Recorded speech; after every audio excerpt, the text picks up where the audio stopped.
It's nice and cool in here. Not. Right? I know.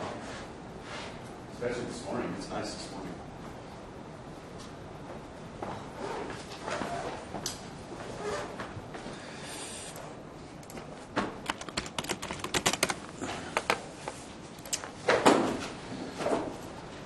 All right. So today we're going to cover 2:6 and 2:7. The nice part about both of these sections is we're not really learning anything new. We are learning something called the Z-score, which for you guys that have taken 106, you've seen the Z-score before. But what 2:6 does is it kind of puts the mean and the standard deviation together into one thing. So we can, because in the last two sections they seem kind of like separate entities. In this section we'll see kind of how they go together, all right? And then in 2:7, we'll talk about what are called percentiles. For any of you that have taken the ACT or SAT, or if you have kids, on the ACT you get a score and it says you scored in the 78th percentile. We'll talk about exactly what that means. Or if you go in and get, take your children to the doctor and they give you a height and weight, right? And they say, well, they're 28 inches. That's the 75th percentile of children that are that age. So that's kind of what we're going to talk about today. What does that mean, that 75th percentile? But first off, is there any questions about homework over the weekend, about our standard deviation central tendency? You'll notice that once you learn how to use that StatCrunch, it really makes your life a lot easier, right? Especially when you have big data sets. Now, on a test, I wouldn't expect you to do standard deviation of 50 observations, all right? I wouldn't make you guys do that. There might be 10. That might be something you have to do by hand, okay? But not 50 or 100, as some of those data sets were. All right. So let's go into the textbook, click our multimedia library. Chapter 2, section 2:7, or 2:6, excuse me. So on Thursday we covered numerical measures of central tendency, then 2:5. On Thursday we covered measures of variability. And now we're going to actually do some interpretation. We'll put that central tendency and variability idea together. Bless you.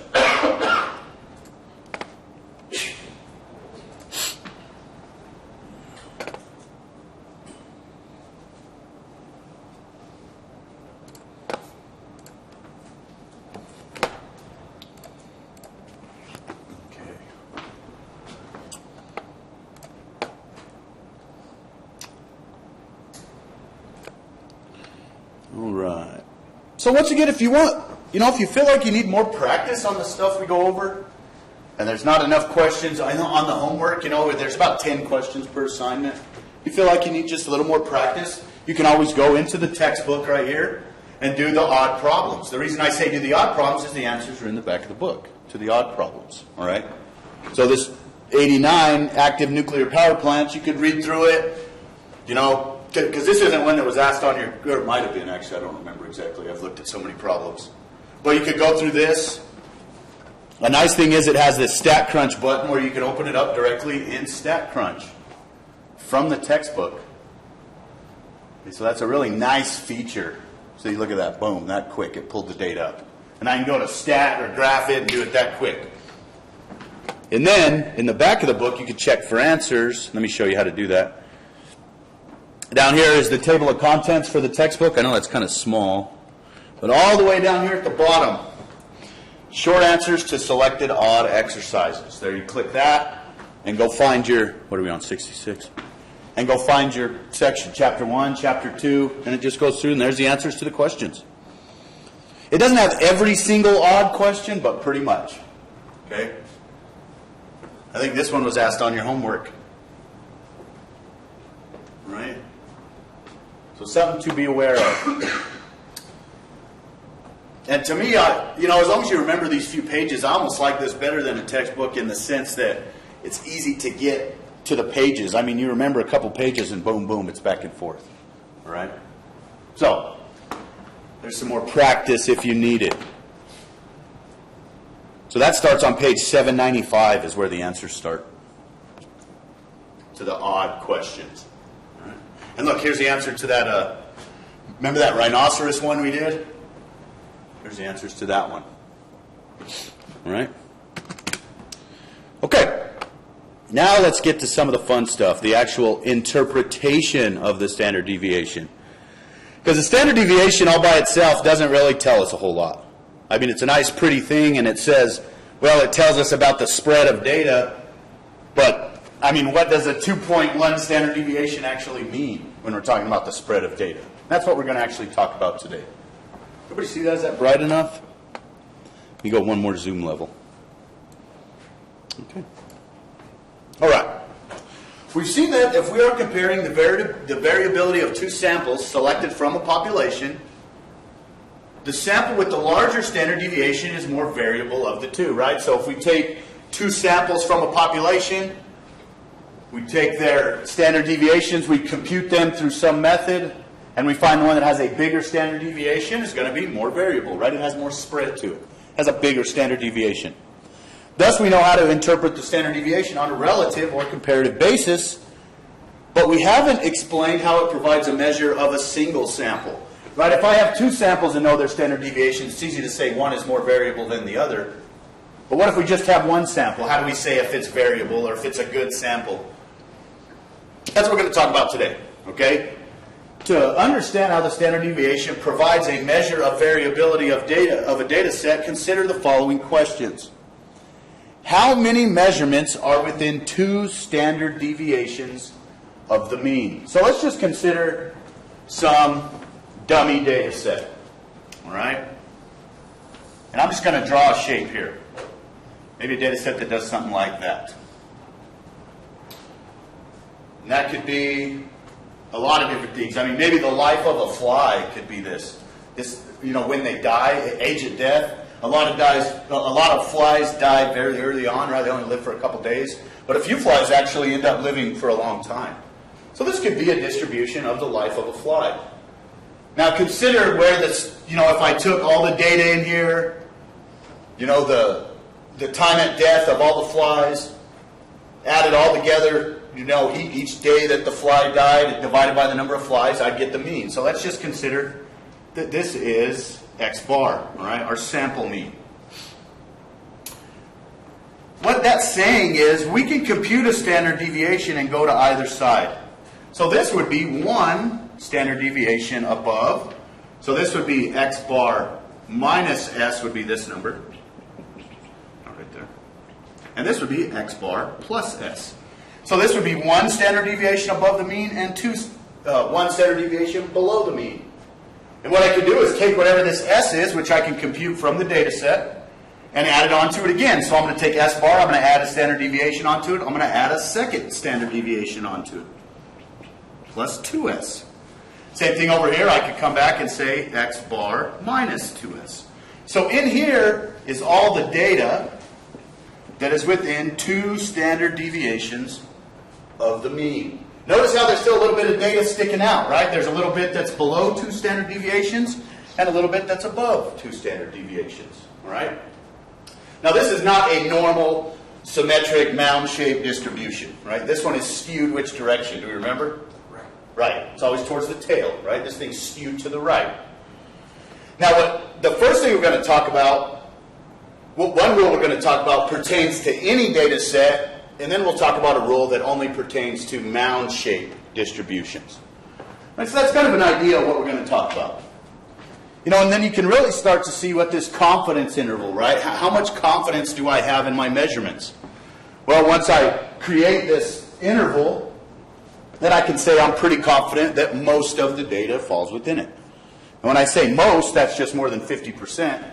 We'll actually put values on how much falls within 1 standard deviation and 2 standard deviations. It's really pretty amazing once we get to it. We'll actually look at a rule where it doesn't even matter what the shape of the distribution is. I know for a fact that 75% of the data will fall within 2 standard deviations, which is really pretty amazing when you think about it.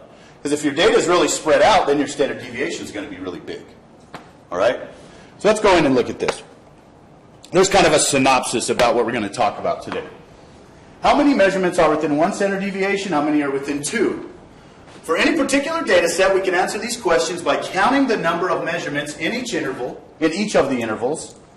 However, finding an answer that applies to any set of data, whether a population or a sample, of course is going to be a little more problematic. If we know a little bit about the data set, especially if it's mound-shaped or symmetrical, then we can answer these within 1 and 2 standard deviation questions a lot easier. Okay? All right.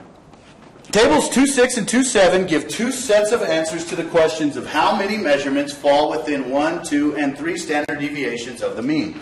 And we'll see those 2 tables here in a second. Right? The first, which applies to any set of data.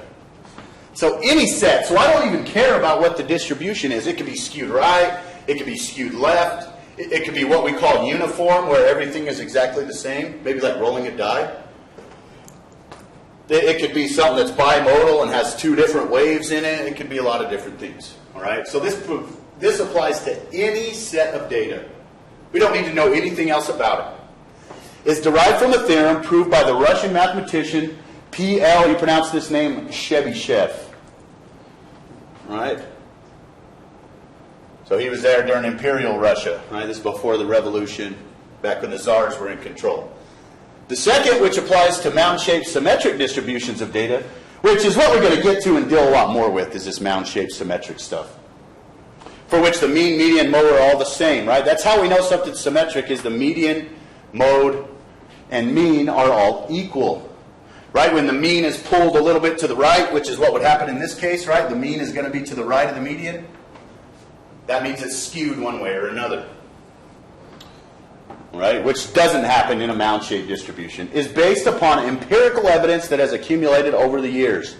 So the rules that the second rule that applies to the mound-shaped distribution is basically in concrete, is a way to think about it. It always works. All right, that's what this empirical evidence means. However, the percentages given for the intervals in Table 2.7 provide remarkably good approximations, even when the distribution is slightly skewed or asymmetric. Note the rule applies to either population or sample data sets. Right?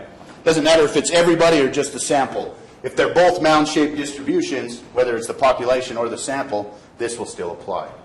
Then this gives you a little blurb about P.L. Chebyshev, if you're somewhat of a history buff. All right? You can read through that. Which is kind of funny because I was taught this stuff back when I was going to college by a guy that was from this part of the world. So, you know, he told us a lot about Mr. Chebyshev. Okay. So 2.6. This is Chebyshev's rule, applies to any data set regardless of the shape of the frequency distribution or relative frequency distribution. So this one is definitely not mound-shaped. This Chebyshev's rule still applies to this distribution. And we'll see some concrete examples rather than me just talking about it in abstract as I kind of am right now. Okay. So first of all, Part A says, within one standard deviation, we're not sure. We can't come up with a conclusion about from one standard deviation. If we don't know anything about the shape of the data set, then we're not sure how much data falls within one standard deviation. All right? So in Chebyshev's rule,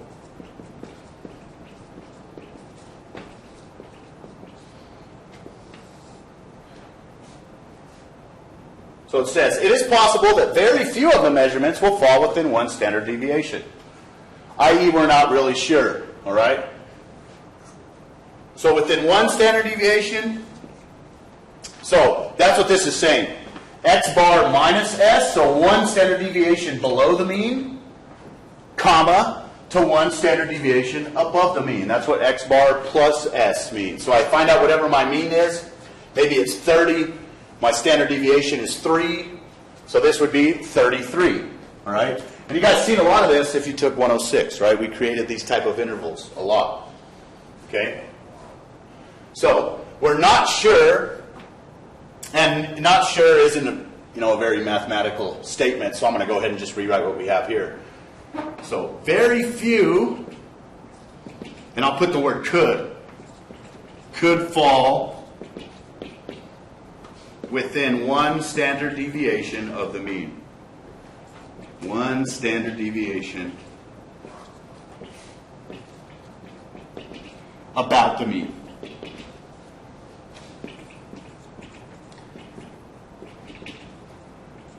So there's the English definition.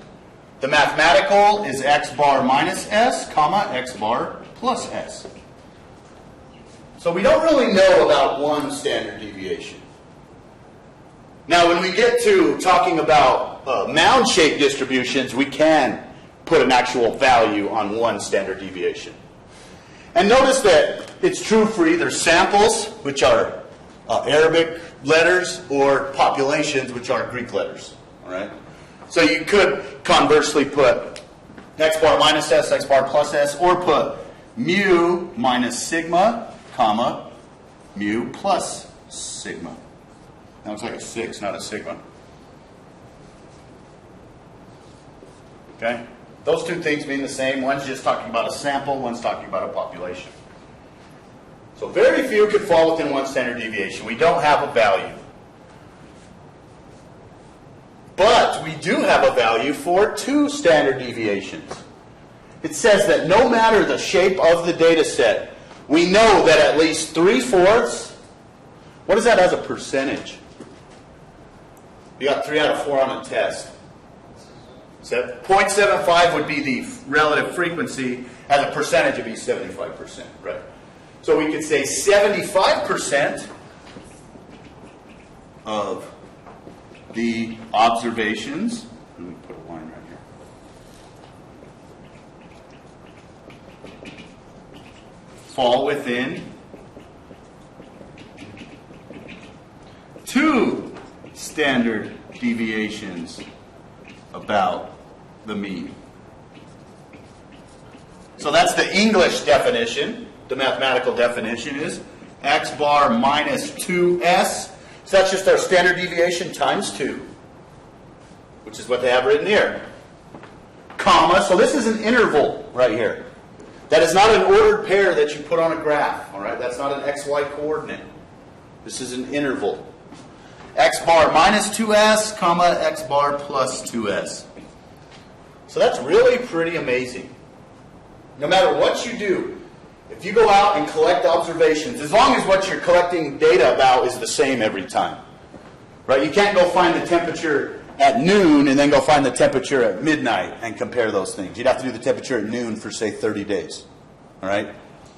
So as long as the way you're collecting the data is the same, which is really pretty amazing, you could go and find the temperature at noon for 30 days. Right, maybe in March, okay? When the temperature is pretty variable, right? In March, it changes a lot. Go and compute the mean and the standard deviation, which is something we could do. And I could construct this interval, x bar minus 2s, x bar plus 2s, and 75% of all of my temperatures will fall within that interval. I don't need to know anything about the distribution of it.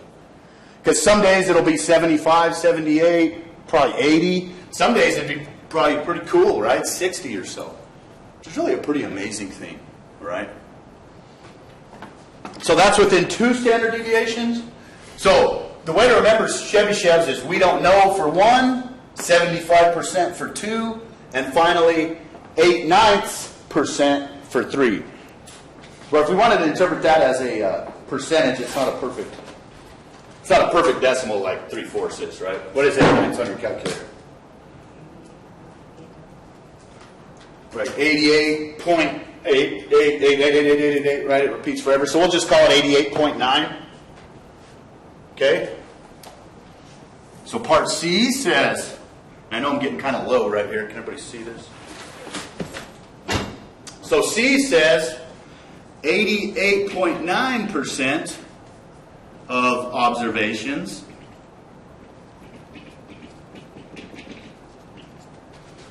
fall within 3 standard deviations of the mean.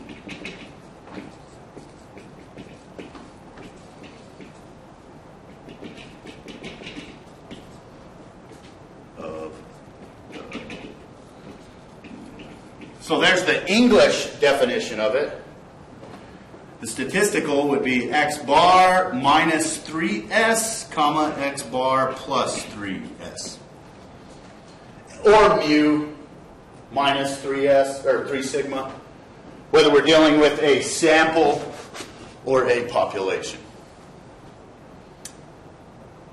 Now we don't really deal with anything outside of 3 standard deviations. If something is more than 3 standard deviations away from the mean, that's basically what we call it an outlier, right? So if it's outside of 3, we call it an outlier. We don't really deal with 4 standard deviations from the mean. Just 1, 2, or 3, right? Now let's look at this part D. That's kind of a general, all right? For any number k greater than 1, right? At least 1 minus 1 over k squared of the measurements. So this is basically how they come up with this number, right? So if you tell me a number greater than 1, I can tell you what percentage of measurements will fall within that many standard deviations of the mean. So I could say 1.5. And I kind of want to do an example on that, but let me write this one. All right? So D, and I'm doing D over here because I kind of want to differentiate it a little bit from the other 3. All right? So for any number k greater than 1, and it's got to be greater than 1 because we don't know anything about if it's just 1 standard deviation from the mean, right? We got to know a little bit more than 1, right? So for any k greater than 1, and I'm just going to put k greater than 1 like that, right? At least 1 minus 1 over k squared of the measurements, which is, this number is basically how they come up with these values. All right? 1 minus 1 over k squared of the measurements or observations. I know I'm kind of mixing the word observations and measurements here, but I kind of want to do that anyways. All right? Observations is more of a general type term. All right? For any k greater than 1, at least 1 minus 1 over k squared of the measurements will fall within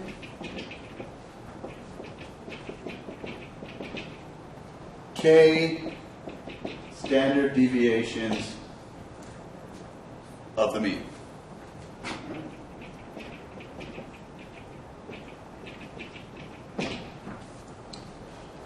So for part B, what's k?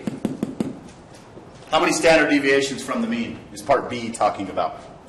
2. So let's let k equal 2 and see if we plug in 2 here, if we get back this number, right? Let's verify that it works.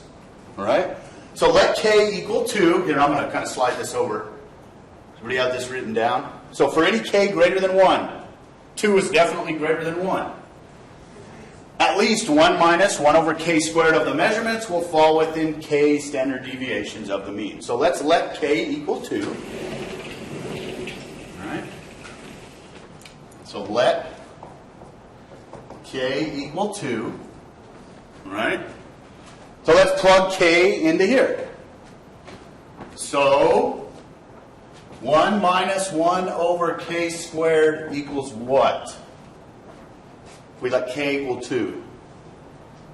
Right? Plug in k, plug in 2 for k right there, so it becomes 1 minus 1 over 2 squared. Everybody see that? What is 2 squared? A fourth. So this equals 1 minus 1/4. What's 1 minus 1/4? 3/4. And if you don't see that, just rewrite 1 as 4 over 4, right? 4 minus 1 is 3 over 4. So look, we just verified this formula right here.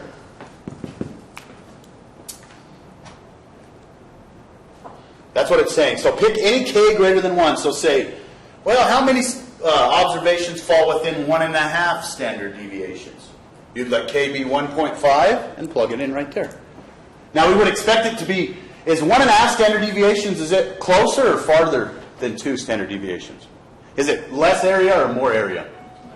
Less. So we would expect this number that we get to be less than 3/4. Right? Because less than 3/4 of the data will fall within 1.5 standard deviations. So let's just do that real quick. So let's go back to this example. Instead of letting k be 2, I'm going to let k be 1.5. And what I'm getting to is I want to get to a number that's going to be less than 3/4. Okay? So let's erase that. So 1 over 1.5 squared, and do that in your calculator, right? Equals what? Let's get your calculator. The nice thing is your calculator will do order of operations if you just type that in exactly. See the document camera?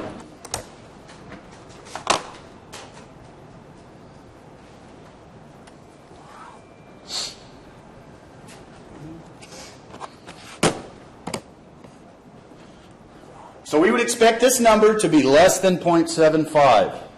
There's going to be less, or no, yeah, less than 0.75. Right. Autofocus.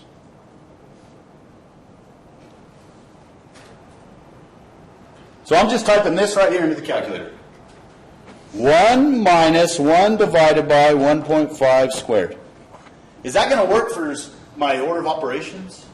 What do you guys think? It will, because the calculator is smart enough to know to square this value, then to do this division, then to do the subtraction, which is the way we have to do it, right? So go ahead and hit enter. I expect a number less than 0.75. Look what we get. 0.55555555, which is about 56%, right? So a little more than half of the observations will fall within 1.5 standard deviations of the mean. What happens if I plug in 1 here for k? What's going to happen? What am I going to get? What do you guys think? I'm going to get 0. I'm going to get 1 minus 1, right? This is going to be 0. So that's why the 2.6, the table states, k has to be greater than 1. I mean, I could even let k be 1.1. 1 minus 1 divided by 1.1 squared. So how many observations fall within 1.1 standard deviations of the mean? I'd expect this number to be less than that 56%, and it is. All right? And the way the language is written is at least. So I know no matter what size or what type of distribution my data set is, I know that at least 17% of the observations will fall within 1.1 standard deviations. All right? That's Chebyshev's rule. This over here is Chebyshev. So what I really want you to remember, if you just remember, we don't know 75, 88.9. All right? So within 1 standard deviation, we don't know. Within 2 standard deviations, we know 75% will fall within 2 standard deviations. 75% of all the data values. And then finally, 88.9. And we'll see a lot more examples of this, okay, to be a little more concrete in it. And this was, what, 56%?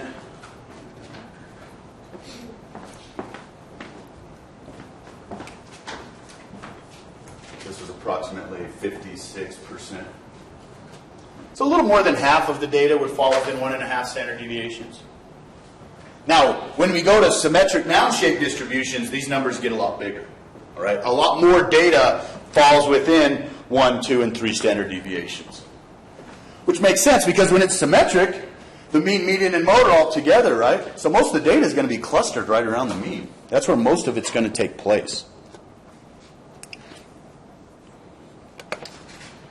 Okay, so that's Chebyshev's rule. That works for any data set regardless of shape, right? Any data set regardless of shape. The empirical rule only deals with symmetric mound-shaped distributions. Okay, so I'm going to go back over here and kind of just rewrite the Chebyshev's rule as empirical rule.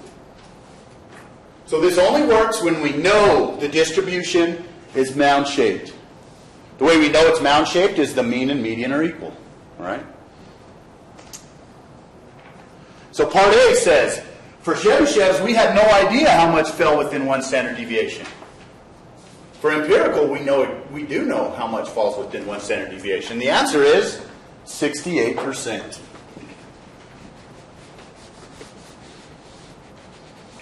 So, and let me erase Chebyshev's, put empirical.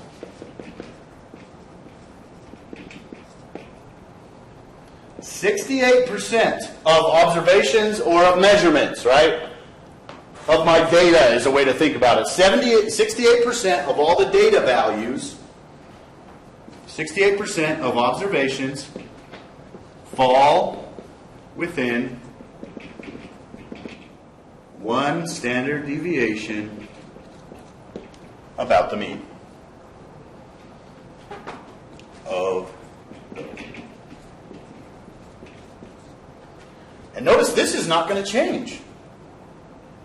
It's still x bar minus s, x bar plus s. The difference is we know that this data was symmetric mound-shaped. Right? Or normal is another word that we call it. Okay? There's a lot of things that fall within this, that fall within that normal distribution. IQ is one that we call on a lot. Most people are right about 100, 110. Fewer lower, fewer higher. Most people are right there in the meat of the curve. You guys ever heard that statement? Right there in the meaty part of the curve? That's what they're talking about here. If you're right around the average, you're right in the meaty part of the curve. This is where most of the data takes place, right here in the center. Right in the meat of the curve. Right?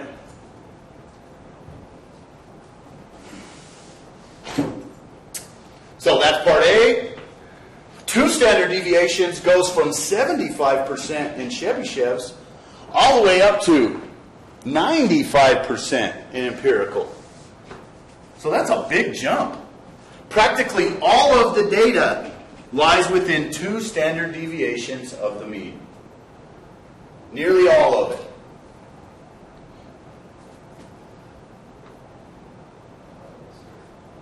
And then finally part C, look within three standard deviations. 99.7.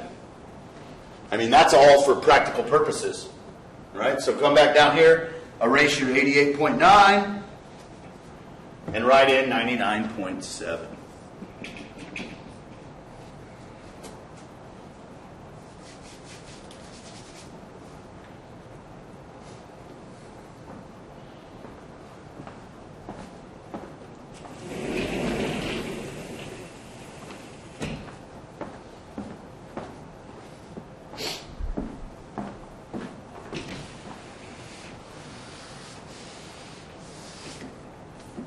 All right, so basically the synopsis of these two boxes is for Chebyshev's. I want you to remember a question mark, not two. So we don't know 75%, 88.9%. For empirical, which is what we're going to deal with a lot more, I want you to remember 68%, 95%, 99.7%. And you'll sometimes hear this called the 68, 95, 99.7 rule. Some books call it that. Remember, Chebyshev's is for any shape distribution. And this is only for symmetric distributions.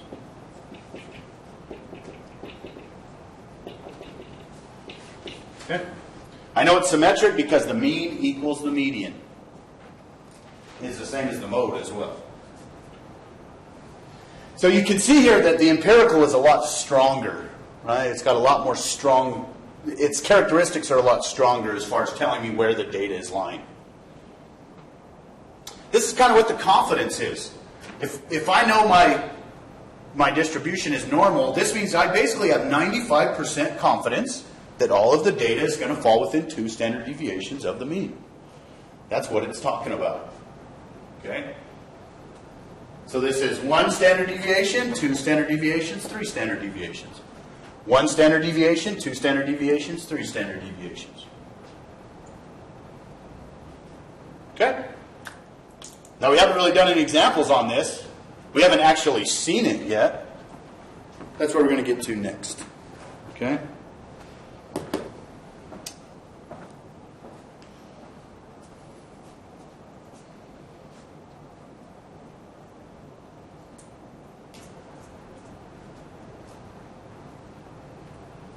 And it's really pretty amazing, this Chebyshev rule.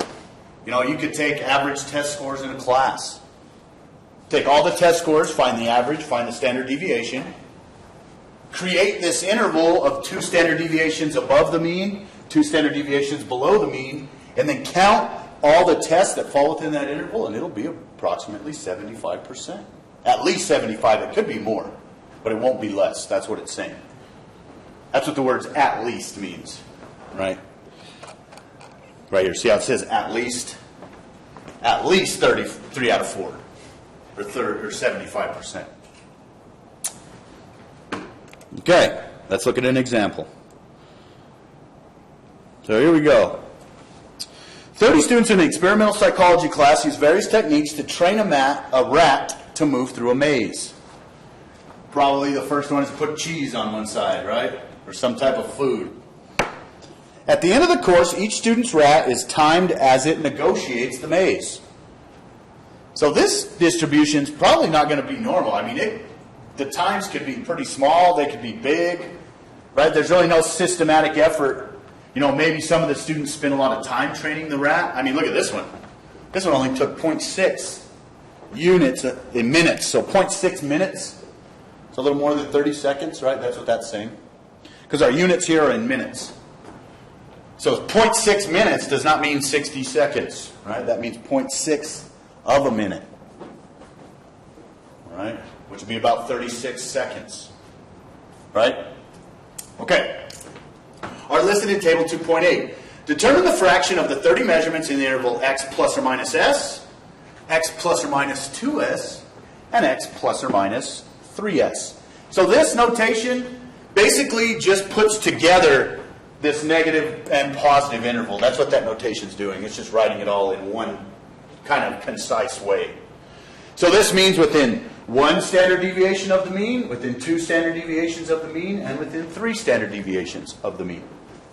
Now the nice thing is we don't have to go through this and find the mean and the standard deviation. It's already given to us. So the average time for these rats to negotiate the maze is 3.74 minutes. Or about 3 minutes and 45 seconds. Right? 3/4 of a minute is about 45 seconds. With a standard deviation of 2.2 minutes. So look, the standard deviation is nearly as big as the mean. So that tells us this data is pretty spread out when we compare them to each other. So let's see. Let's find out how many of these observations fall within 1 standard deviation of the mean. So the first thing we need to do is construct our 1 standard deviation from the mean interval. So that will be x bar minus s, x bar plus s. Now remember, this doesn't say anything about empirical rule, right? It just says for us to go ahead and find out how many. Okay? So x bar minus s. So I'm going to, instead of writing x bar, I'm going to put the value that it equals, 3.74. So 3.74 minus 2.2. Everybody see 2.2 and 2.20 are the same, right? I usually don't put that trailing 0 on there, just because it takes that much more effort to write, I guess. It doesn't, that's like writing the number 0, 10. You don't have to put the 0 in front. So there's 1 standard deviation below And then let's go ahead and find one standard deviation above, 3.74 plus 2.2. So let's go ahead and do that in our calculator. So 3.74 minus 2.2, 1.54. And then what's the high end? That's something you could do in your head, but let's just verify it. So that is our one standard deviation interval. This is the low hand end. This is the upper or right hand end of the interval. So now let's go through and count the number of measurements or observations or data values that fall within that interval. So we'll start here and go down like this. Okay? Does 1.97 fall within that interval? Is it greater than 1.54? Yes. And it's less than 5.94? So I'm just going to put tick marks, all right, because I'm going to keep track. So one data value does. What about 1.74? Does it fall within? Yep. 1.74 does. 3.77? 3.6? No. 2.75? Yep. And 5.36? Yep. 4.02? 3.81? 1.06? No. 3.2? Yep. 9.7? No. 1.71? Yep. 1.15? No. 1.15 is less than 1.54. So it's on the left-hand side to it, so it does not fall in the interval. 8.29? 2.47? Yes. 2.47 does fall within that interval. So we basically went through half of the data values, right? So now we need to look at the other half. And they're not in any type of order right there, right? What about 6.06? No. 5.63? Yes. 4.25? Yes. 4.44? Yes. 5.21? Does it fall in this interval? Yes. And 1.93 does as well, right? Let's keep going. 2.02? Yes. 4.55? Yes. 5.15? Yes, right? 5.15 is less than 5.94. 3.37? Yep. 7.6? No. 2.06? Yep. So we have three more to test. 3.65? Actually, all three of those fall within, right? So let's do three more tick marks. 1, 2, 3. So how many observations is that? 23. And how many were there total? So 23 out of 30, or approximately, put that in your calculator. 76.7 or 77%, depending on what value you're rounding it to. Let's just round it to the nearest. Oh, it says right here. Round to 2 decimal places. So it's 0.77, which equals 77%. So 77% of the data values fall within one standard deviation of the mean.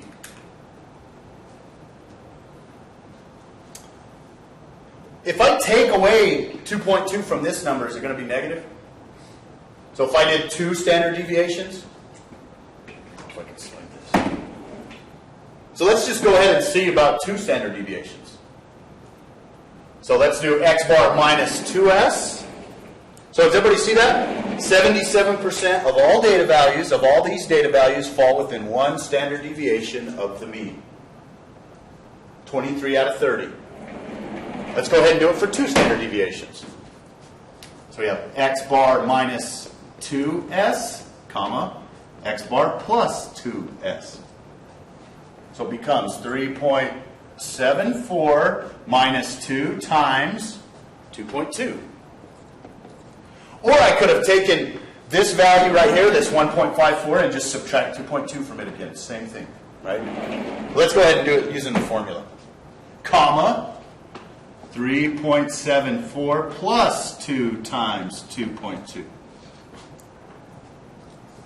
Let's construct that interval.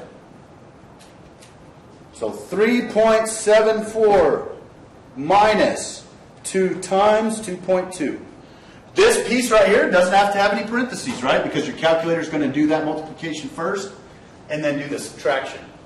It equals negative 0.66. This is really the only place I like to put a 0 where you don't have to have one. And that's just so you don't miss this decimal point right here. I just kind of like writing the 0. That's just the etiquette I like. You don't necessarily have to do it. Comma, what's 2 standard deviations above the mean? Times 2, or plus, excuse me. 8.14. That's a pretty big interval, right? That's pretty spread out right there. So this is our 2 standard deviation interval.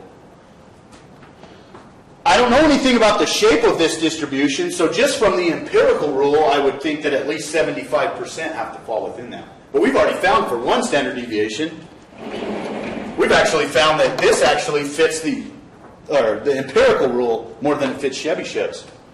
Right? The empirical rule says only 68% has to fall within 1 standard deviation. Here, there's 77. So maybe this data isn't as spread out as I originally thought. Right? That's what we're seeing here. Is there any data values that are greater than 8.14? 2. 2 of them. So rather than go through, I don't have to test any on the low end, right? Because none of them are going to be less than 0. This is the smallest one, right, is 0.6. This 0.6 definitely falls in this interval. So there's 2 data values that are greater than 8.14. 9.7 and 8.29. Does everybody see that? So the answer here is 28 out of 30 fall within 1 standard deviation, which is approximately 0.93, right, because to 2 decimal places, which is equal to 93%. Notice how I put my approximate symbol as I go from the fraction to the decimal because we've rounded it. Does everybody see that? Here I don't need to put an approximate because 0.93 is exactly 93%. But this value's been rounded. That's why if you're doing a calculation using this, you would want to use the fraction every time. Because then you don't introduce that error. And we'll see that later on.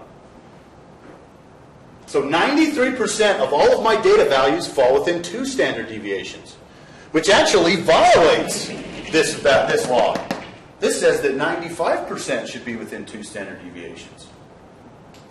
So what this means is it's kind of packed tight, but then it spreads out as we get farther away from the mean. Is 100% within 3 standard deviations? What do you guys think? What I'd have to do is add 2.2 to this side again, right? And that will involve all of my data points. So 100% of the data points are within 3 standard deviations of the mean. And that's what this is talking about, right? This doesn't say anything about predicting what the shape is, right? It just asks us to find what amount of data is within those standard deviations, all right? And compare the results with those predicted in 2.6 and 2.7, which is what I've been doing.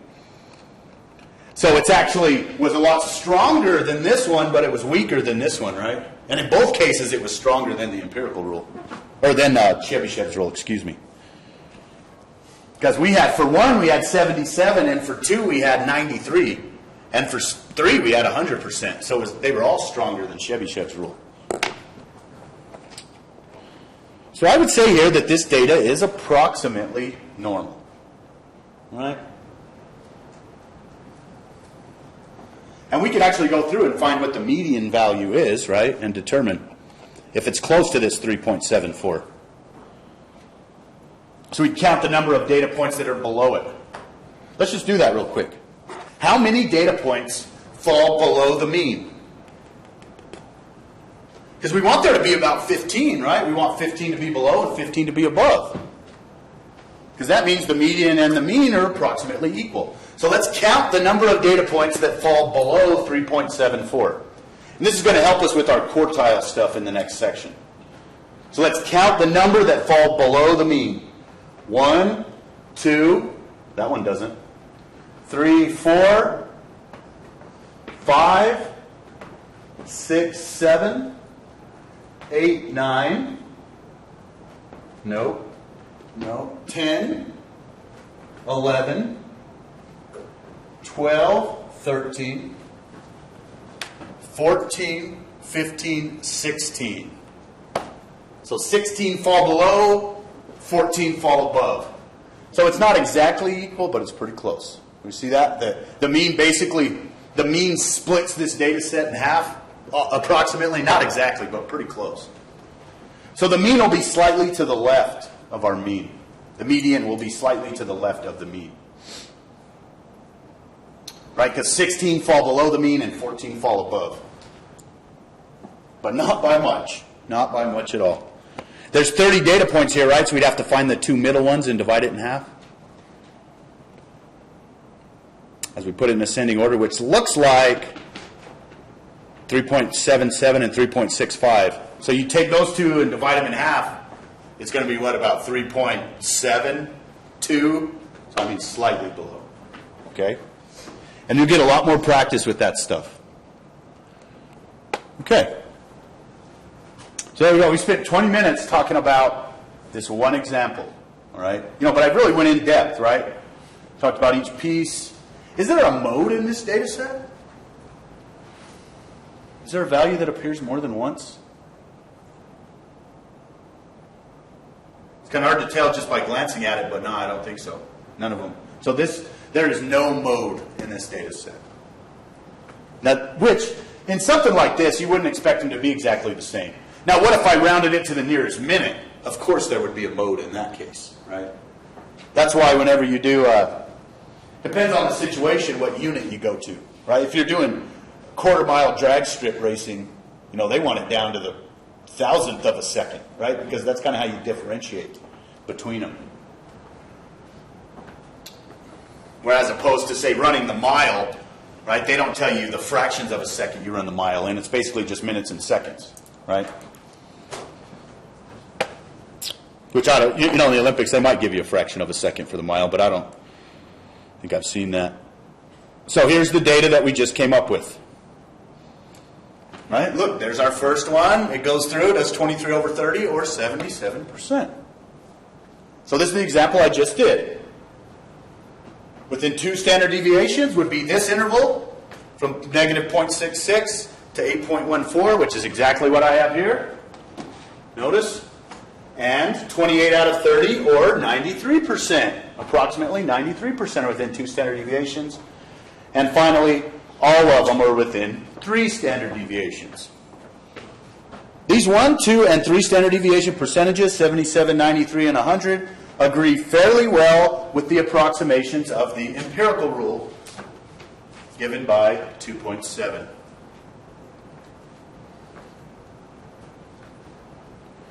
And then I think that's on the next page. Yeah, here's the...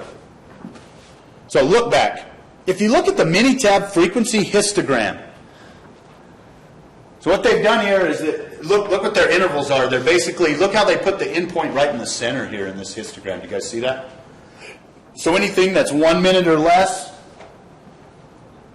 they put in here. Anything that's in the 2-minute interval gets stacked in this box, right, in this class. So there was 8 observations that were in that 2-minute interval. So 8 of our rats finished the maze sometime between 1 minute and 59 seconds and 2 minutes and 59 seconds. Right?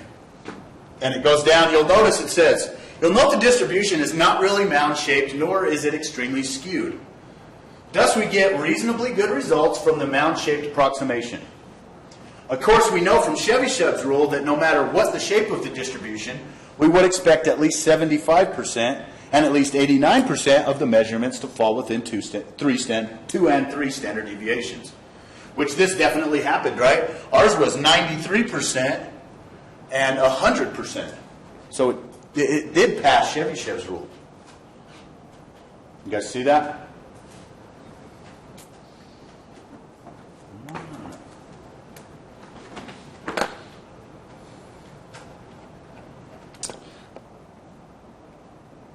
Okay, here's the checking the calculation of the sample standard deviation. So what this does is it kind of uses the range to check it. Using the range is a way to check the standard deviation if, kind of if we have to. It's not the best way to do it, but it's one method. All right? Chebyshevs and the empirical are useful as a check on the calculation of the standard deviation. For example, suppose we calculated the standard deviation for the gas mileage data to be 5.85. Are there any clues in the data that might enable us to judge whether this number is reasonable? Now, if I look back to it, I think that would be pretty reasonable, right? Remember how the lower was 30 and the upper was 44.9? The mean was right about 37, remember? The mean of the miles per gallon from last week, the example we've seen a few times. Right? The range of the mileage data. So the range, remember 44.9 was the highest, 30.0 was the lowest. The range was 14.9.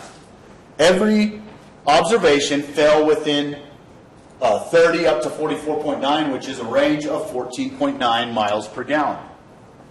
From Chebyshevs and the empirical rule, we know that most of the measurements will be within 2 standard deviations. Right? For empirical, it's 95%. For Chebyshevs, it's 75%. In both cases, that's most of the measurements. Right? Most of the measurements fall within 2 standard deviations. And regardless of the shape, the number of measurements will be almost all of them within 3 standard deviations, which is 88.9 or 99.7. Consequently, we would expect the range of the measurements to be between 4 and 6. Right? Let's see what it says. And I'm saying 4 below and 4 above, which is 8, and 6 below and 6 above, which is 12, is what that's saying. Because we did find our standard deviation to actually be 5.58. This means that S should fall between the range over 6 and the range over 4. Which is just some arbitrary numbers they've come up with to try and approximate the standard deviation. All right? It's an approximator. Hence, the standard deviation should not be much larger than 1/4 of the range. That's what we want to get to. This basically talks about getting to this estimator. This is an estimator of the standard deviation. Sometimes that's all we can do is come up with an estimate. So an estimator for S is the range divided by 4. Write that down. Estimator for the standard deviation is the range divided by 4. Let's go back to our RAT problem and see if that's the case. So range over 4, which is a heck of a lot easier than actually finding the standard deviation, right? Because it's easy to find the range. You just find the smallest and the biggest value and then divide it by 4. So let's do it for our RAT problem. S was 2.2, right? That was given to us. So let's find the approximation. S is approximately the range over 4. So we need to go find what the range was of our RAT data. Let's go back to it. Oh, it has it right here. Look at the mini tab. It gives me the maximum and the minimum values. The max was 9.7. The min was 0.6. So what's the range? 9.1, max minus min, which is something you could write in the formula. Is the range over 4, which is equal to the maximum value minus the minimum value over 4. Question? No? Oh. So, 9.1 over 4, right? You guys agree with that? And what is 9.1 over 4? Pretty dang close, huh? So S is approximately 2.275. Or what it actually was 2.2. So see, that's a pretty good estimator. Not always, though. In a perfect world, we always want to go and find the standard deviation. Sometimes we can't. Sometimes this is all we have to go on, is our range over 4. So that's just an estimator.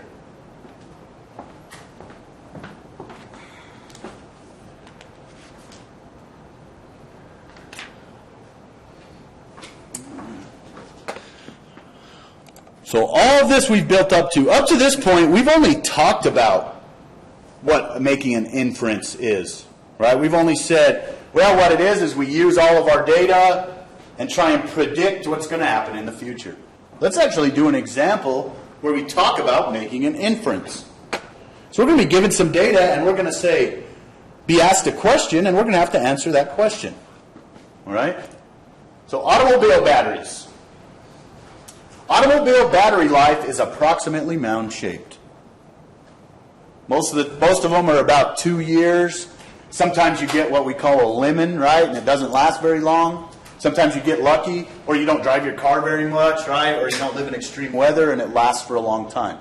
But most batteries last about the same amount of time, right? About 3 years is about a good, depending on where you live. If you live like in Phoenix with extreme heat, it only lasts about a year, all right? Or if you live somewhere where it's extremely cold, all right? A manufacturer of automobile batteries claim that the average length of life for its grade A battery, so that's like a Duralast Gold, right? That's the expensive one, right? When you go and buy batteries, there's always levels of batteries. So for their grade A battery is 60 months. How many years is that? 5, right? 60 months is 5 years. Right? However, the guarantee on this brand is for only 36 months. Basically the warranty. Right? Even though they say it should last for 60, they only warranty it for 36. Which kind of seems like kind of sticking it to the customer a little bit, right? Because if their battery's really this good, how come their warranty is basically half of the time? Suppose the standard deviation of the life length is known to be 10 months. All right? And the frequency distribution of the life length data is known to be mound-shaped. So that means we're going to use the empirical rule. We know it's mound-shaped. So we would expect the life length of these batteries within one standard deviation. 68% of all the batteries are either going to last between 50 and 70 months. Do you guys see that? Because 60 is average. So 10 is the standard deviation. So 10 below would be 50. 10 above would be 70. So 68% of all the batteries they sell, which is what this says, should last between 50 and 70 months. That's what it's talking about. So here, let's answer this. Approximately what percentage of the manufacturer's grade A batteries will last more than 50 months? Part B says, so 50 months is one standard deviation below, right? Get to see in the next section. Yeah. So let's draw this distribution up. Let's see if we can create it. It tells me it's mound-shaped, all right? So here's my graph. This is my relative frequency, right? And this is my battery life. So right at 60 months has my greatest relative frequency, right? That's the average. I'm going to do something like this. In months. The unit is months. That's an ugly M.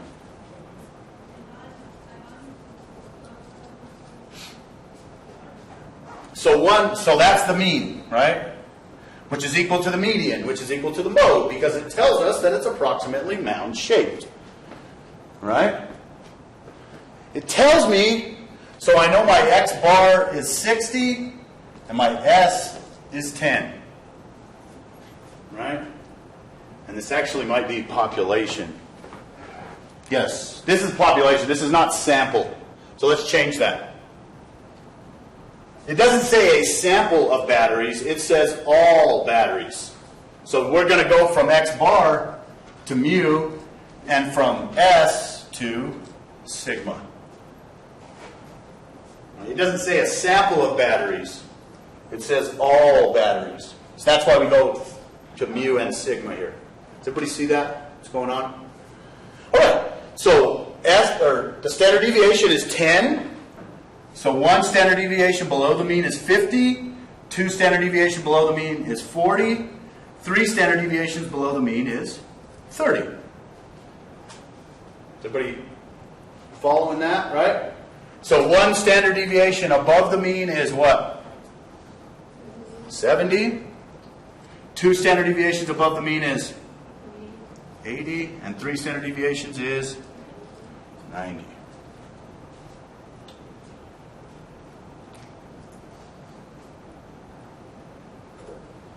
Okay, so it's asking us 3 questions. First of all, approximately what percentage of the manufacturer's grade A batteries will last more than 50 months?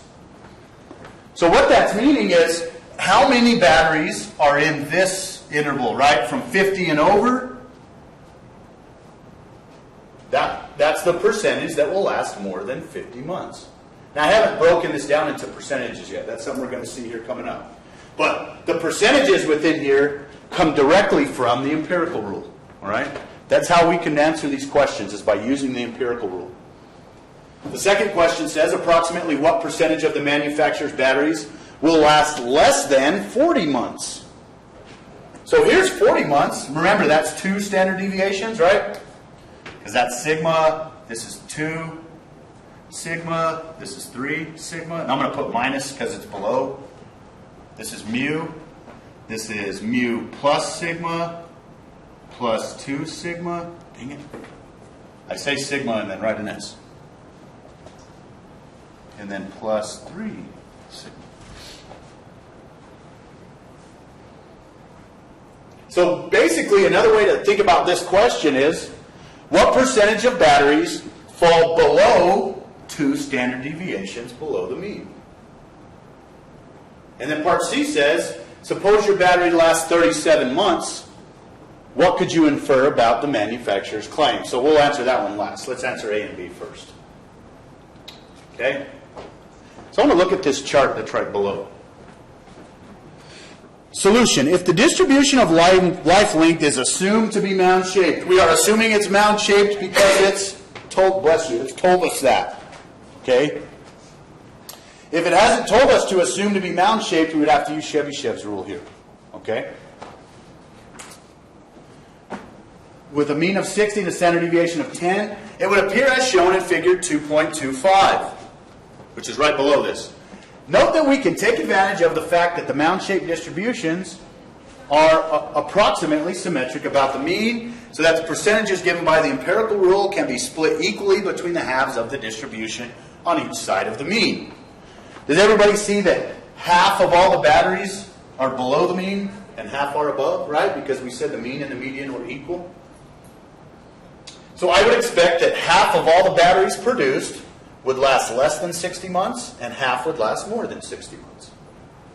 This is a really good battery, right? This is their top-of-the-line battery. Okay? For example, since approximately 68% of the measurements fall within 1 standard deviation, so if there's 68% in this interval, how much is in half of it? 34, half of 68. So that's going to be 34%. That's going to be 34%. Because I can assume that these 2 pieces are symmetrical. They have the same amount of area in them. All right? Let's see if we can fill out the rest of this chart or make sense of it from this one. You will see these values over and over again, all right, throughout this class. You'll get very used to looking at them. So how did they come up with these 13.5s? Because how many should fall within here? 5%. 95%. And how many was within here? 68. So what's 95 minus 68? Pop it in your calculator real quick. 95 minus 68. 27. What's half of 27? 13.5. So when I add together this piece and this piece, it should be 27. So since they're symmetrical, I can go ahead and assume that this is 13.5% and this is 13.5%. What is it within 3 standard deviations? What does the empirical rule state? Which isn't really listed on this chart. See, the 3rd standard deviation happens about right here. What does it say? 99.7. What's the difference between these two values? And it's not exactly here. That's why it's got the approximate. 4.7, right?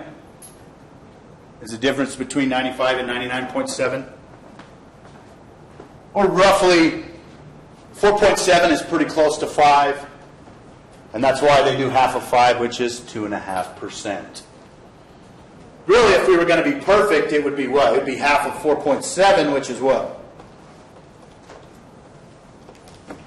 2.35. So this would be 2.35% and 2.35%. And then these would be 0.03, right? Because that's what's left over from 100. So out here we would expect it to be 0.15% and 0.15%. So only 0.3% of the data falls outside of 3 standard deviations. That is the definition of an outlier, right? Anything that's more than 3 standard deviations above or 3 standard deviations below the mean is considered an outlier, right? And this has 2.5 because it's an approximate. So let's go back and answer these questions now that we've seen that chart. Approximately what percentage of the manufacturer's grade A batteries will last more than 50 months? So how can I come up with that? What would I do? Anybody have a guess? Add all of them that are greater than 50. Right, that's it. Or I could add these together and take it away from 100. Right, same thing. So 50's here. So what part A is asking for is all the batteries that lie above 50 months or 1 standard deviation below the mean. So it's 34 plus 34 plus 13.5 plus 2.35. And we do include these ones, right? Because that's still lasting more than 50 months. Plus 0.15 equals, what do we get? 84%. So if I was a manufacturer of this battery, I would expect that 84% of my batteries would last more than 50 months. That makes sense how we're coming up with that. The nice thing about this mound-shaped distribution is if you know your data is approximately mound-shaped, these numbers never change. They're always this. We'll actually get to charts that talk about these values. We can actually find the amount of area between 1/2 a standard deviation and 1.5 standard deviations. We'll actually come up with methods that do that. All right? So the answer to part A is 84%. If it lasts exactly 50 months, we would include it in the more than because it at least hit the value. Right? So part B says approximately what percentage of the manufacturer's batteries will last less than, right? Isn't that what it says? Yeah. Less than 40 months. Assuming the manufacturer's claim is true. So that's basically this plus this, right? Because it's less than 40 months. So what's the answer there? 2.5%. So it makes sense that the manufacturer put 36 months as the warranty. That basically guarantees that every battery should last at least that long. Right? Suppose your battery lasts 37 months, which would be right in here, right? What would you infer about the manufacturer's claim? Well, that it's true, but you got a bad battery, right? Your luck isn't very good because you got a battery that's way down on the low end. But it still passes the warranty. So notice how the warranty doesn't say what the average will be. They set that number so that almost all of the batteries will last that long. Right? That's how they come up with that value. They don't want to say the warranty's 50 months or even 60 months because if they say the warranty's 50 months, they're going to be replacing 16% of the batteries. Right? Because 16% won't make it that long. That's why they put the warranty kind of on the low end, right? They're kind of hedging their bets is a way to think about it. All right? Okay. That section takes a while. But, I mean, we did a lot in this section. There's a lot of stuff being talked about. I mean, this is the bedrock for the rest of the semester. I mean, you really have to understand this section and how to compute what percentage of data falls within one standard deviation, all right? If you can really understand this type of stuff, then we basically just build off of it, all right? So this is like a confidence interval. A way to think about that, we're confident, I don't want to call it a specific confidence interval, but we're pretty confident that every battery will last within 3 standard deviations of the mean, or basically greater than 30 months or less than 30 months. We have 99.7% confidence that our batteries will last between 30 and 90 months. So the interval is 30 months in either direction. And the reason it's 30 months is because the standard deviation was 10 times 3, right? And then go through here. It is easy to see in figure 2.25 that the percentage of batteries lasting more than 50 months is approximately 34 plus 50. Because what they do is, I know this half is 50%, right? So 50% plus 34 is 84%. Part B, what did we come up with? 2.5, right? Basically these two pieces added together. And then C says, if you are so unfortunate that your grade A battery fails at 37 months, you can make one of two inferences. Either your battery was one of the bad ones and you have bad luck, or that the manufacturer's claim is not true. Well, the only way to know if it's not true is to test it more and more. Have more batteries in cars. You know, if you notice a lot of cars are failing around this 37th month, then we would say the manufacturer's claim is not true. Just happened one time, you couldn't say it's not true. Because you could be one of these down here, just by sheer bad luck. All right? Because the chances are so small that a battery fails before 40 months, you would have a good reason to have serious doubts about the manufacturer's claim. A mean smaller than 60 or a standard deviation longer than 10 months would each increase the likelihood of a failure prior to 40 months. That's just what that's saying. So you notice from this inference, there's not really any concrete evidence there, right? It's basically, well, you could have got one, but it might be the other. Basically, you need more testing before you could say the manufacturer's claim is not true. And that's actually what we're going to lead up to, all right? We'll be given a situation, and I'll tell you, is this true? Is this hypothesis correct? And you have to either tell me we reject or we fail to reject. That's something weird about stats. You don't say it's true. You either say it's not true or we can't say it's not true. Which is kind of funny when you think about it. Right? You don't say that it's true. You say it's not, or we're not sure if it's not. And if you're not sure if it's not, well, then you've got to go through and do more testing. Okay? The approximations given in figure 2.25 are more dependent on the assumption of a mound-shaped distribution than are the assumptions stated in the empirical rule. Because the approximations of figure 2.25 depend on the symmetry of the mound shape, we saw in example 2.11 that the empirical rule can yield good approximation even for skewed distributions. That was the RAP one. This will not be true of approximation in figure 2.25. The distribution must be mound-shaped and approximately symmetric if we're going to use these values to come up with those percentages. All right? It has to be. Okay. So look, here's more stuff about the body image, right? Almost every section has had this. So it kind of builds on itself.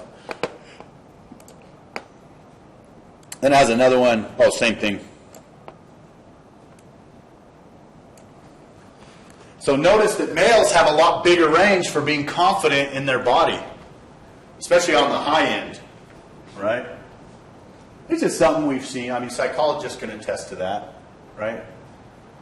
And who knows, the media probably plays the biggest part in that type of stuff. Okay? And then questions. So, 10:20, we only got we got about 25 minutes left. So let's see how far we can get in this section. 2.7, page 73.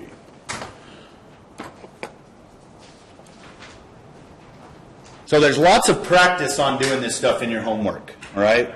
So the 2.6 homework is due tomorrow by midnight, all right? 6/9 by midnight. So go home tonight, work on it, come tomorrow with questions, all right, if you have questions about it.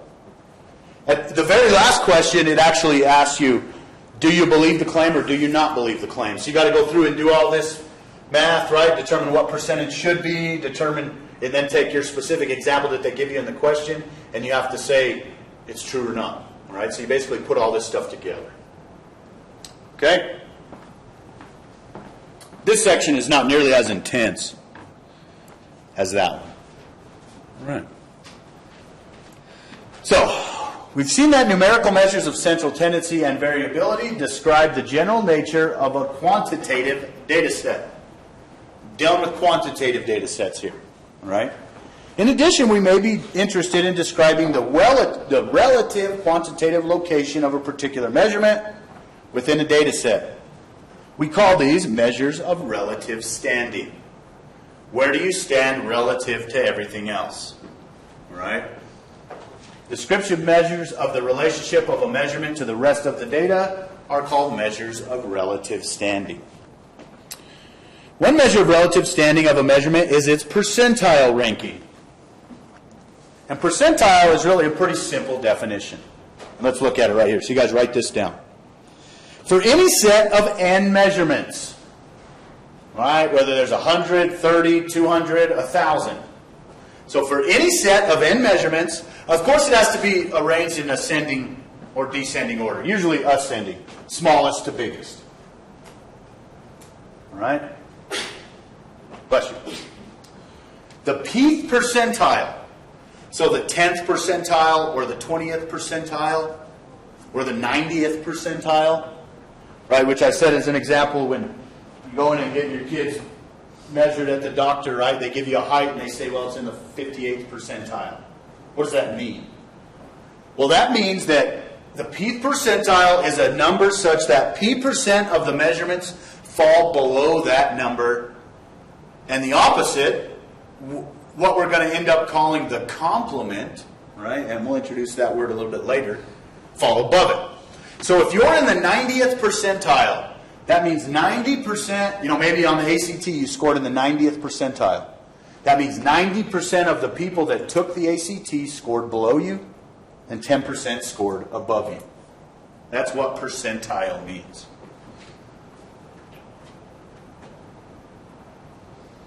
So if you were in the 50th percentile, you'd be right at the average, right? Half the people scored below, half the people scored above.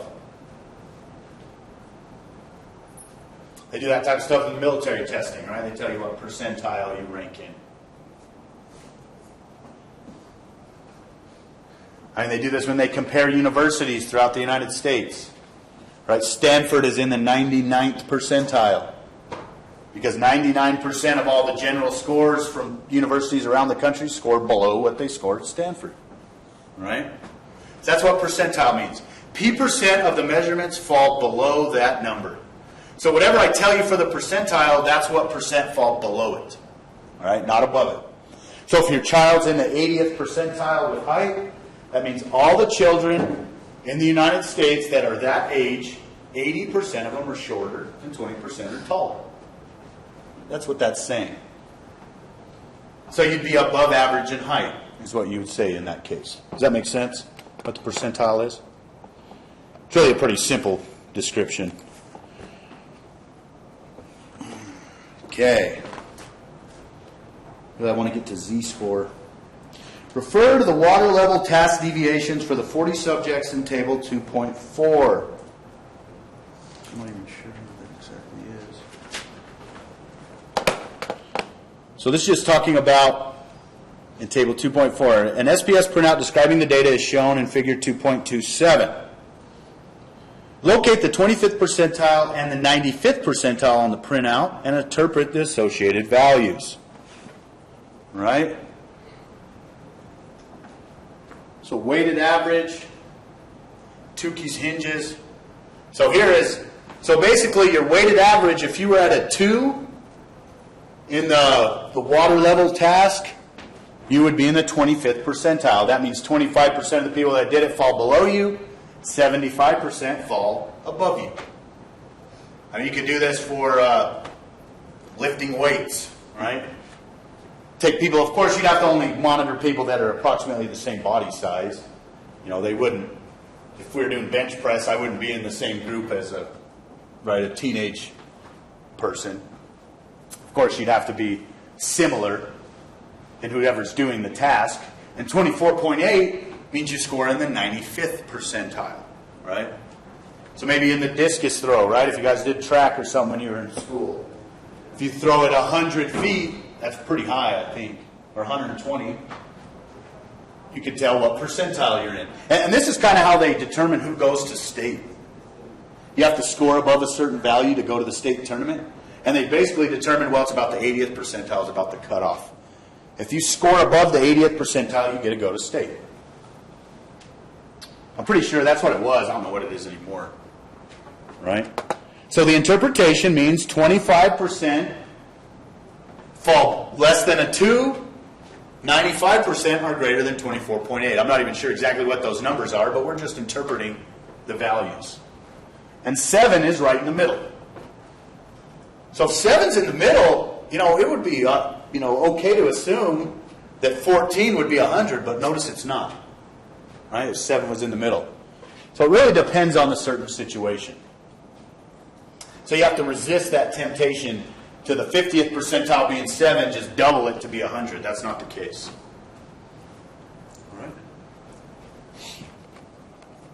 The method for computing percentiles with small data sets vary according to the software. As the sample size increases, the percentiles from the different software packages will converge to a single number. So the more and more data that you have, the better your percentiles become. All right, now we have a special name for the 25, 50, and 75. So if you score in the 25th percentile, you say that you are the lower quartile. It uses this QL notation to mean lower quartile. We'll ask you that on your homework, all right? So QL is the 25th percentile. Middle quartile, or median, the median is always the 50% percentile, because that means 50% are below, 50% are above. Right? So it uses a capital M to denote median. The middle quartile is exactly the same as the median. Then the upper quartile is 75%. So if you score in the upper quartile, that means you score above the 75th percentile. Basically, you score better than 3 out of every 4 people that do the certain task. All right?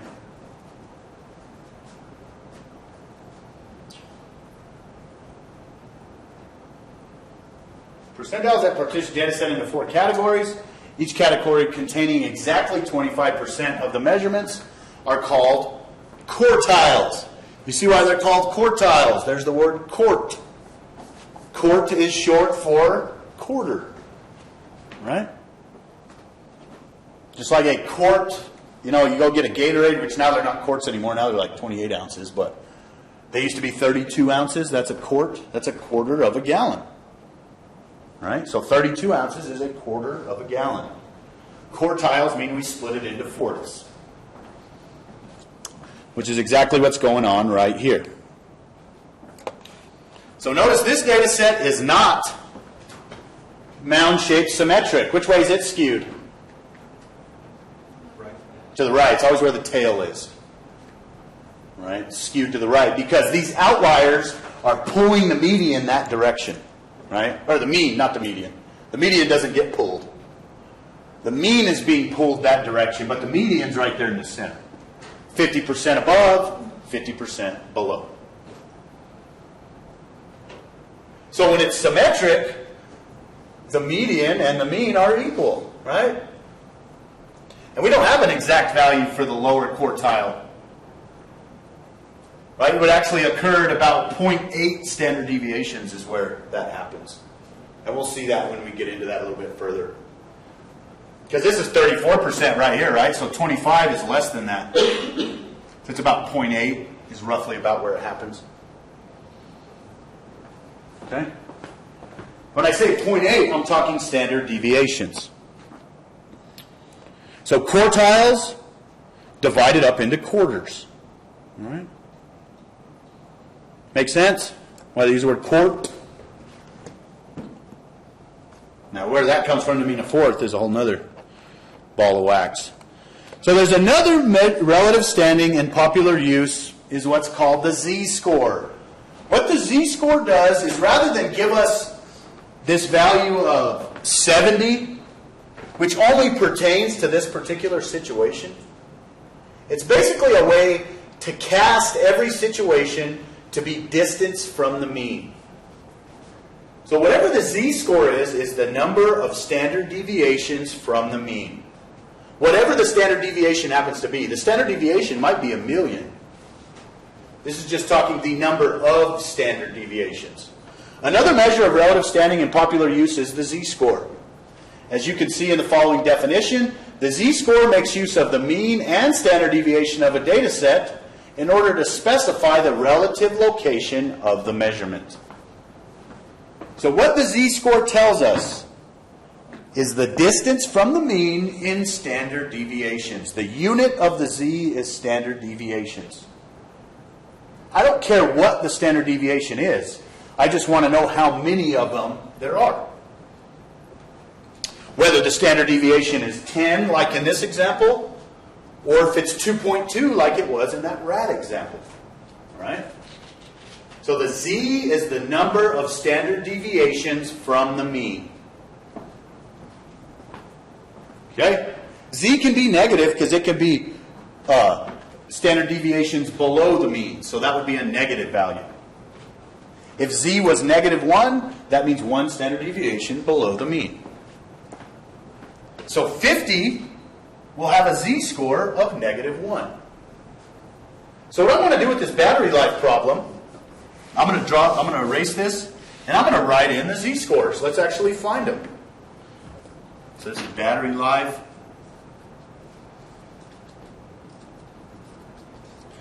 So what is the z-score of the mean? So what happens here is mu and sigma never change. See right here for population?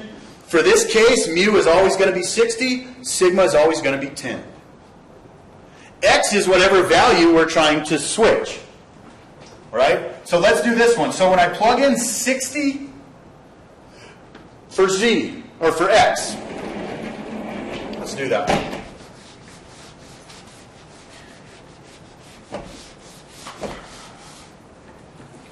So Z equals, so this X value is whatever value we're trying to change on this chart. So we pick this number, all right, whichever number's down here on the horizontal axis. So let's start in the middle. So I'm going to let X be 60, let mu be 60, and let sigma be 10. So Z equals 60 minus 60 over 10, which is 0 over 10, which is 0. The mean always has a z-score of 0. Because that's the distance from the mean in standard deviations. So that is no standard deviations from the mean. Right, so this is X, and then this is Z down here.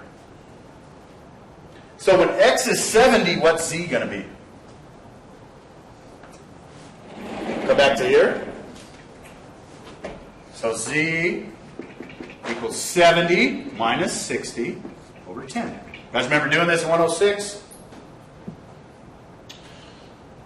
So this is X, this is mu, and this is sigma.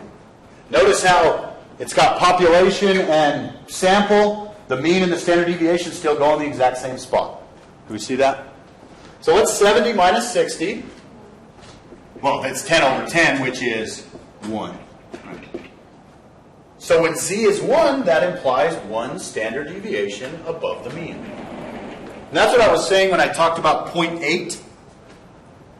About 0.8 standard deviations above the mean is 25% of the data. Always, if it's mound-shaped. Always. It's not exactly 0.80. I've rounded that number a little bit, but it's pretty close. So if 70 is 1, what do you guys think 50 is going to be? Negative 1. Good job. Because it's 50 minus 60, which is negative 10 over 10. What's 80 going to be? 2. What's 90 going to be? 3. What's 40 going to be? Negative 2. And what's 30 going to be? Negative 3.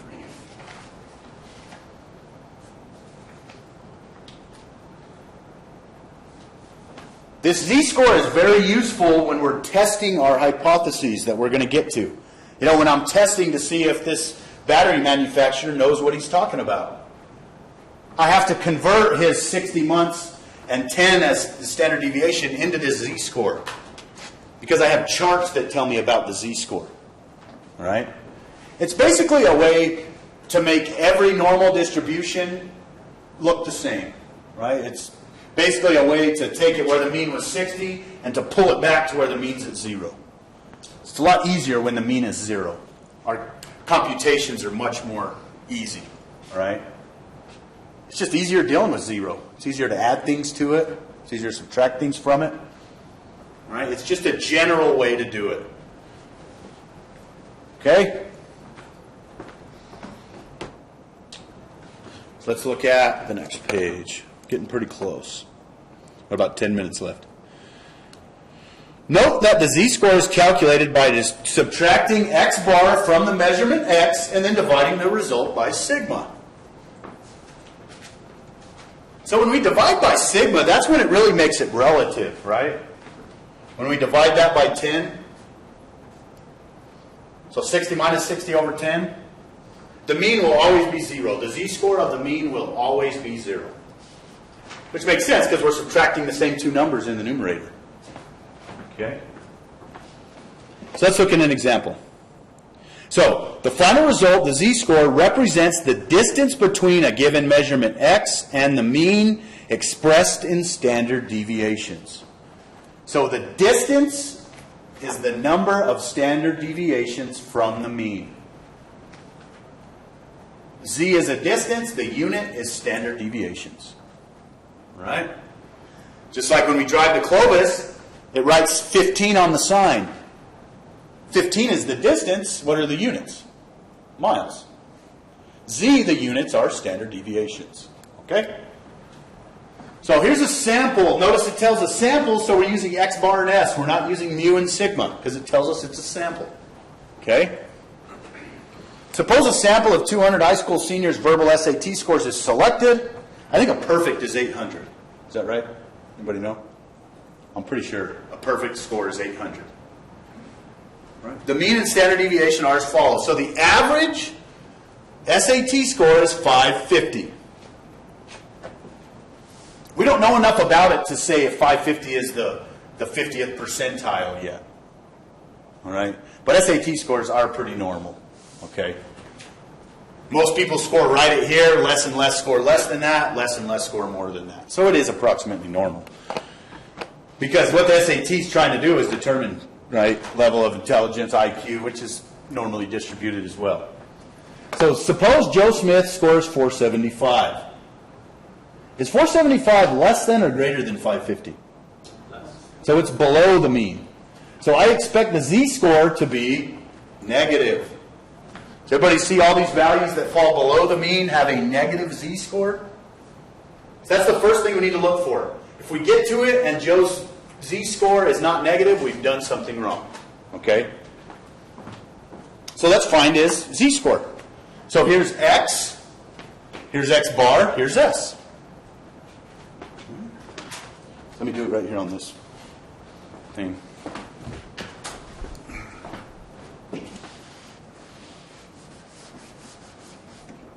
So what's his sample z-score? It's going to be z equals, the x always goes first.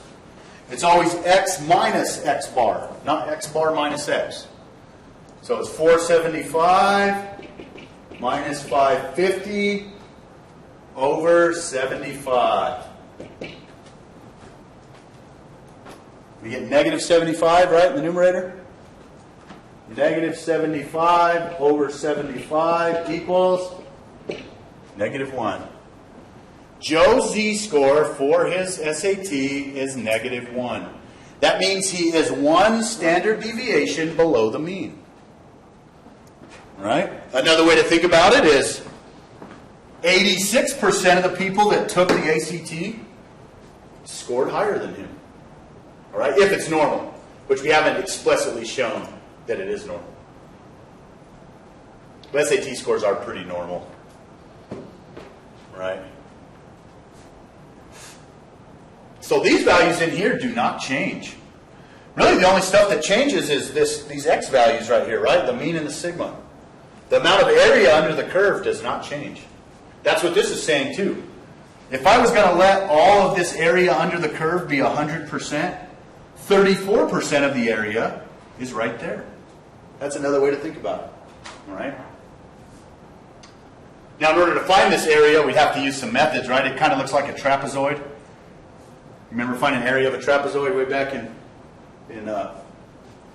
school? So that's kind of how they come up with it. The way they actually came up with that number is by using calculus. That's how they determine exactly what that value is. All right? So Joe Smith's verbal SAT score lies below the mean score of the 2,000 seniors, as shown in this figure. We compute his z. His z is negative 1, which tells us that Joe Smith's score is 1 standard deviation below the sample mean. In short, his sample z-score is negative 1. Then if we know SAT scores are normal, we could say, well, Joe scored better than 16% and less than 86%. If we know it's normal or symmetric. The numerical value of the z-score reflects the relative standing of the measurement. A large positive z-score implies that the measurement is larger than almost all the other measurements, right? If we get a z of, say, 2.7, that's way over here, right? That's way in the upper portion of our distribution. Right? Whereas a large negative, which is kind of redundant, or kind of oxymoron in a sense, a large negative. Not really, but it's a really small number, right, is a large negative. Z-scores indicates that the measurement is smaller than almost every other measurement. If a z-score is 0 or near 0, we would expect it to be near the mean. Okay? Let's read this little box, which is basically just a rewrite of the empirical rule that I've erased. Approximately 68% of all the measurements will have a score between negative 1 and 1, which means 1 standard deviation below, 1 standard deviation above. That's just restating the empirical rule right there. Notice how it explicitly says for mound-shaped distributions of data. 95, 99.7. 68, 95, 99.7. Okay? So if 68 are between negative 1 and 1, that means 34 is between 0 and 1, and 34% is between negative 1 and 0. So the z-score is nice because it's a way to take any normal symmetric distribution and to make them all the same, to kind of measure them all on the same scale. It's kind of what the GPA is, right, in a sense, which are grades in general. That's why we do it in percentages, so that they're kind of all the same, even though a lot of different things go into it. Notice that the interpretation of z-scores is identical to that given by the empirical rule. The statement that a measurement falls into the interval mu minus sigma to mu plus sigma is equivalent to saying negative 1 and 1 on the z-scale. Make sense? What's going on there? And then here's a picture of basically what I've drawn over there.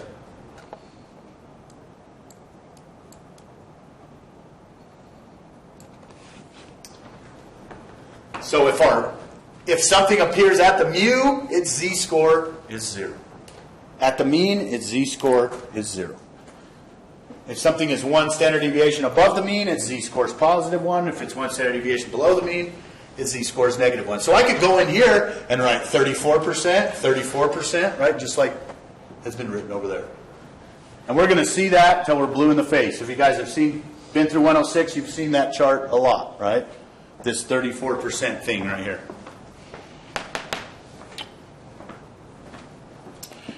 Okay? And there we go. So then it breaks it down into our questions. So let's go look at the homework. Homework right there. Make sure when you click your homework that you click Show All and View All on one page. That way you can see your review. Right? Quiz. So, due tonight by midnight is the central tendency, and the measures of variability is due by midnight tonight. Right? 6-8. That's the stuff we covered last Thursday, which is basically finding the mean, median, and mode, and then finding range, variance, and standard deviation. Right? 2.6 puts those together. 2.6 and 2.7 really put both of those together. So tomorrow we'll cover these two sections. Then on Wednesday I'll have a review that we'll go over, maybe jump into the computer lab for the second half of class, kind of get a one-on-one. Because some people might have different questions. You know, somebody might not understand the z-score, somebody else might need help finding the median, right? So everybody's a little bit different. But I will have a review for you, right, tomorrow to hand out. And it's in here, but I can go print it out for you. See if these paper reviews and formula sheets, well, I'll bring you a formula sheet. Don't print one off and bring it to class, because I don't know if you wrote on it. I know there's invisible ink and stuff like that where you can write on it and you can't see it unless you have a certain type of glasses on. Right? I've seen all the tricks. So there's the formula sheets if you want to take a look at them. This is the one you'll be given for your Chapter 1 and Chapter 2 test. Right? Make sure you can identify all this stuff. I will expect you to be able to do this, the variance and standard deviation formula by hand. Okay? Your data set won't be huge, all right? I won't give you 100 observations to do it for. Might only be 5 or 10 or 20, but it won't be huge. Then here's your range estimator, z-scores. So that's what you're going to need for your first exam. Are we doing it online? Is it on the... No, it'll be written in class. Yeah.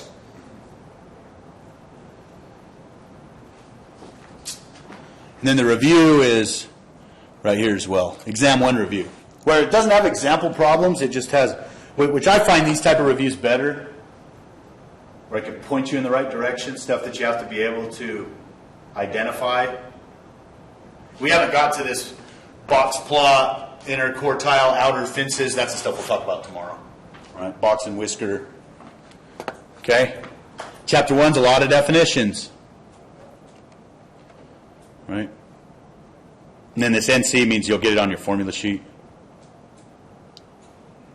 All right? So your homework due tonight is your 2.4 and 2.5, and then 2.6 and 2.7 will be due by midnight tomorrow. All right? I have office hours till 11:30. I'm going to head over there, so if you have questions, feel free to come over and ask. Where's my sign-in sheet? Right here. Sir?